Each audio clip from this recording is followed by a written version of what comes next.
بر اعظموں پر پھیلی عظیم سلطنت عثمانیہ کے سلاطین کی سرزمین، دا land of legends, Turkey.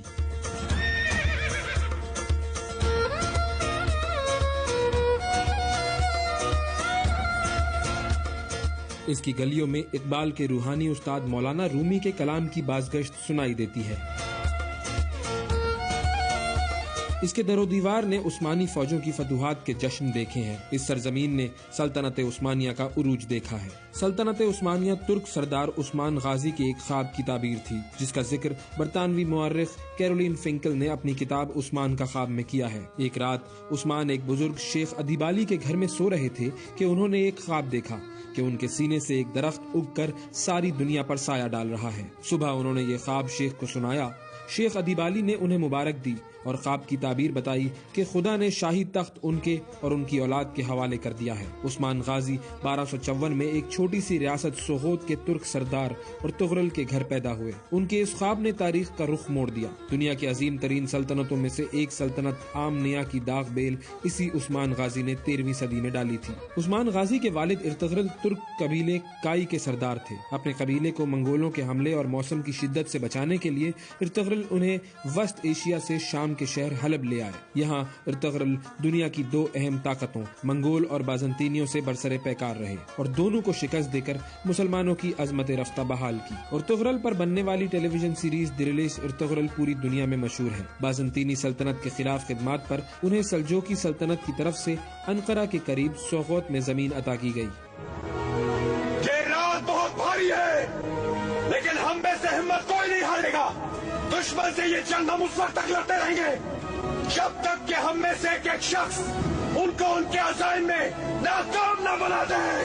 Ertugrul نے عالم اسلام کو متحد کرنے کا خواب دیکھا تھا اور اپنے بیٹے عثمان غازی کی انہی خطوط پر تربیت کی۔ 1281 میں ارطغرل کی وفات کے بعد اس جاگیر کی سربراہی عثمان اول کے ہاتھ میں آئی، جنہوں نے 1299 میں سلجوقی سلطنت سے خود مختاری کا اعلان کر کے عثمانی سلطنت کی بنیاد ڈالی۔ عثمان کے جانشینوں نے جلد ہی اپنی نظریں یورپ پر جما دی۔ ان کی تاریخ ساز کامیابی بازنطینی دارالحکومت قسطنطنیہ کی فتح تھی۔ مسلمان پچھلے 700 برس سے اس شہر پر قبضہ کرنے کی کوشش کرتے آئے تھے، لیکن اس کا جغرافیہ کچھ ایسا تھا کہ وہ ہر بار ناکام رہے۔ اپریل 1453 میں عثمانی سلطان محمد فاتح نے قسطنطنیہ فتح کر کے اسے اپنا دارالحکومت بنایا اور اپنے لیے قیصر روم کا خطاب اختیار کیا۔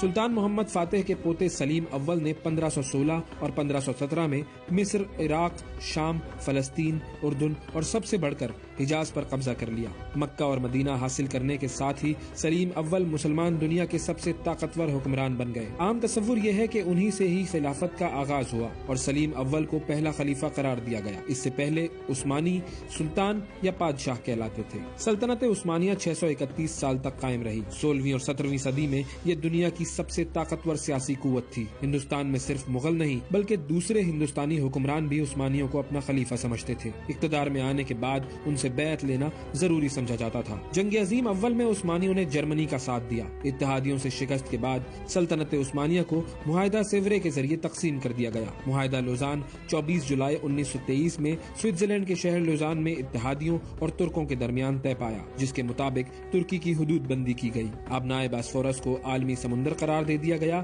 کہ ترکی یہاں سے گزرنے والے کسی بحری جہاز سے کسی قسم کا کوئی ٹیکس وصول نہیں کر سکے گا۔ ترکی پر کسی قسم کی تیل کی ڈرلنگ پر پابندی لگ گئی۔ ان پابندیوں کی میعاد 100 سال رکھی گئی۔ معاہدے کے مطابق خلیفہ کی تمام املاک ضبط کر کے خلافت ختم کر دی گئی۔ خلیفہ عبد المجید ثانی کو خاندان سمیت وطن بدر کر دیا گیا۔ یوں سلطنت عثمانیہ کا خاتمہ ہو گیا اور امت مسلمہ ایک مرکزی قیادت سے محروم ہو گئی۔ مصطفیٰ کمال اتا ترک یا مصطفیٰ پاشا جدید ترکی کے بانی اور پہلے صدر تھے۔ جنگ عظیم اول میں عثمانیہ فوج کے سالار تھے۔ انہوں نے شکست خوردہ ترکی کو ترقی کی راہ پر گامزن کیا۔ مصطفیٰ کمال نے ترکی رسم الخط کو ختم کر کے رومن رسم الخط رائج کیا۔ ملک میں جدت پسندی لائی گئی اور عورتوں کے اسکارف پر بھی پابندی لگا دی گئی۔ موجودہ ترکی ایشیا میں جزیرہ نما اناطولیہ اور یورپ کے علاقے بلقان تک پھیلا ہوا ہے۔ اس کا رقبہ 7,83,562 مربع کلومیٹر ہے۔